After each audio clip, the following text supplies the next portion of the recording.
Bernardo Francisco Cañizares Esguerra, candidato al Consejo de Participación Ciudadana y Control Social, tiene 46 años, con una maestría en Filosofía, Dramaturgia en Noruega, graduado de la Universidad de Wisconsin en Estados Unidos, es director, guionista, ha sido presidente del Consejo Consultivo Ciudadano de Medios Públicos. Bienvenido a Contacto Directo.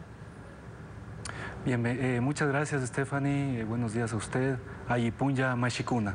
Buenos días también. Primero, ¿cómo aspira que su perfil, su experiencia pueda aportar en las responsabilidades que tendrán los consejeros de participación?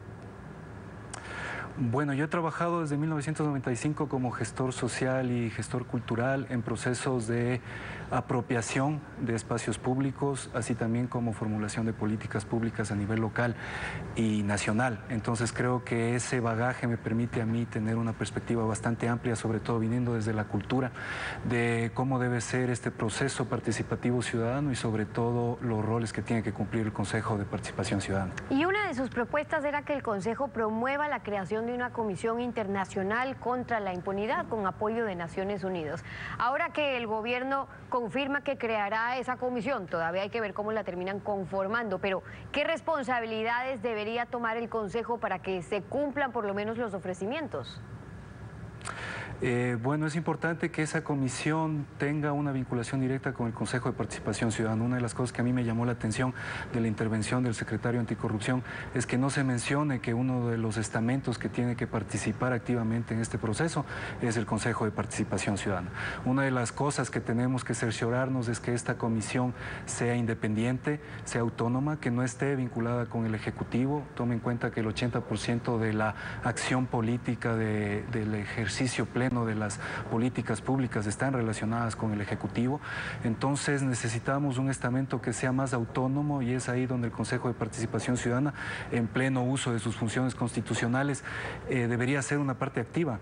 Otra de las cosas que también tenemos que cerciorarnos es que incluso el financiamiento de esa comisión no venga del presupuesto general del Estado. Claro, de hecho usted proponía que la comisión sea con un presupuesto que no dependa del Estado, que pueda llevar a cabo investigaciones reales, pero cuando usted habla de la independencia, ¿cómo garantizarla? Y pregunto porque ya hablan, por ejemplo, de que quien presida esa comisión sea en concordancia con Naciones Unidas. En concordancia suena que el gobierno va a tener algo que ver con quien vaya a presidir esa comisión. Pues y la idea es que si es que va a venir a investigar los hechos de corrupción en este país, el gobierno no tenga nada que ver con la designación del presidente, que debería ser autónomo e independiente. Efectivamente, bueno, tengo entendido que hablan de la intervención de la Oficina de las Naciones Unidas contra el Delito y el Narcotráfico, lo cual es correcto. Lo importante para definir esa independencia también es la estructura de la comisión dentro de su marco jurídico. Si nosotros tomamos como ejemplo lo que sucede en Guatemala, usted lo que tiene es una invitación del Estado para que la comisión esté aquí, basada en el país, pero eso es lo único que hace el Estado desde el punto de vista del Ejecutivo.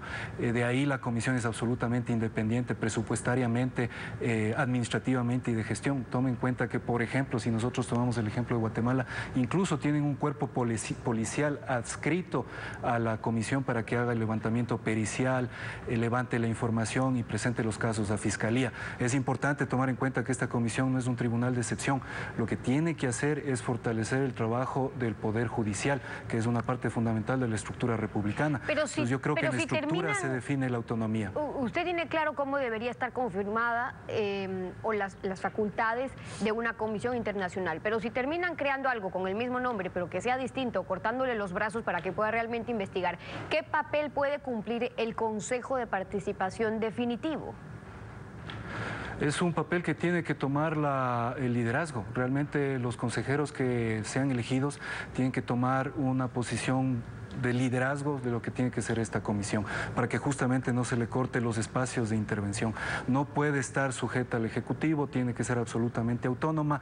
La intervención del Consejo de Participación Ciudadana tiene que estar enmarcado en lo que son sus preceptos constitucionales que le permiten hacer esto, y yo creo que desde esa perspectiva, si se logra eso, podríamos de alguna manera asegurar una intervención más autónoma de la Comisión Internacional contra la Corrupción. Ahora es importante también, solo permítame terminar, que no entiendo por qué tienen que ser solamente 5 superdelegados cuando la estructura de la corrupción en el Ecuador es tan compleja que hemos creado un Estado que está copado por intereses mafiosos.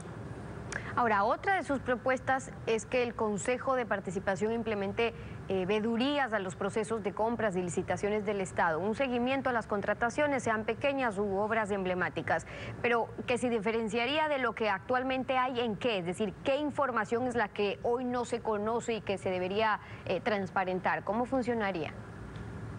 Bueno, la información es pública, se conoce, incluso el Servicio de Contratación de Obras Públicas dice que el 40 o aproximadamente el 40% de los procesos de contratación tienen algún tipo de problema o de vicio. Lo que pasa es que el Servicio de Contratación de Obras Públicas no tiene la capacidad para hacer un seguimiento. Esa capacidad debería venir desde una veeduría orgánica del Consejo de Participación Ciudadana para cerciorarnos de que no ocurran dos cosas fundamentales que generalmente ocurren en los procesos de contratación pública. Una es que los pliegos ya tienen un favoritismo específico para que una empresa o una persona gane ese contrato. Y el otro problema que usted tiene, que es algo que me ocurrió a mí personalmente, es que después no vienen los pagos. Una vez que usted provee el servicio al Estado en buena fe y legalmente, no vienen los pagos por parte de los funcionarios, que tienen dos preceptos básicos. Uno es que existe el presupuesto, pero no le quieren pagar porque algunos de ellos esperan efectivamente una coima, y otro porque no tienen el presupuesto asignado. Entonces usted tiene empresas y personas que incluso llegan a la quiebra porque no pueden tener acceso al pago por sus legítimos servicios. Entonces esa es una parte fundamental dentro de la estructura de pelear contra los intereses mafiosos que se han tomado todo este proceso estatal de estructura del Estado, para evitar justamente y fomentar dentro de los procesos de contratación pública una competencia leal. Y sobre las otras facultades que tiene ese Consejo de Participación, ¿cuál es su propuesta sobre las designaciones de autoridades por parte del Consejo? Bueno, yo creo que las autoridades que ya han sido elegidas por parte del Consejo no pueden ser reelegidas, llamemos así, porque eso no le compete al Consejo de Participación Ciudadana. Eso ya es un proceso más constitucional. Si nosotros estamos hablando de la estructura republicana del Estado, de la Nación, nosotros tenemos que regirnos a la estructura legal y constitucional que tiene el Consejo. Entonces el Consejo no puede llegar y poner en duda la designación de estas autoridades porque le plazca o porque cree o porque tiene indicios de que algo ocurrió ahí. Si ese es el caso, entonces hay que proceder de la manera legal y estructural que define la Constitución. Recuerde que el Consejo designa las autoridades, pero no las quita. Quien quita las autoridades, en último caso, es la Asamblea Nacional. Y si usted tiene alguna duda sobre la constitucionalidad de lo que ocurrió, tiene que acudir a la Corte Constitucional. Ahora, pero entonces, ¿usted no cree que hay que investigar ni revisar nada de lo actuado por el actual Consejo Transitorio? ¿Le parece que están cumpliendo sus funciones? Mire, las funciones que ellos han cumplido han tenido límites y por supuesto han habido errores, pero obviamente desde el Consejo Permanente de Participación Ciudadana lo que se puede hacer es un seguimiento al proceso de gestión y administración. Pero si uno tiene dudas sobre lo que ocurrió desde el punto de vista legal, recuerde que el Consejo de Participación Ciudadana no es una corte de justicia. Entonces tiene que ir a los estamentos que definan este proceso si es que cumplió o no con los parámetros constitucionales.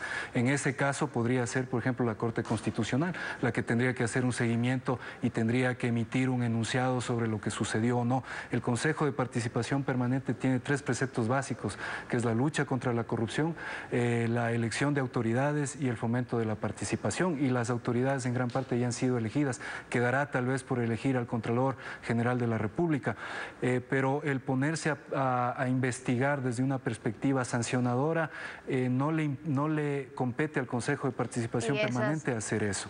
Son algunas de las propuestas, las observaciones de Bernardo Francisco Cañizares, candidato al Consejo de Participación Ciudadana y Control Social. Gracias por venir a Contacto Directo. Muchísimas gracias. Yupay Chani. A usted también.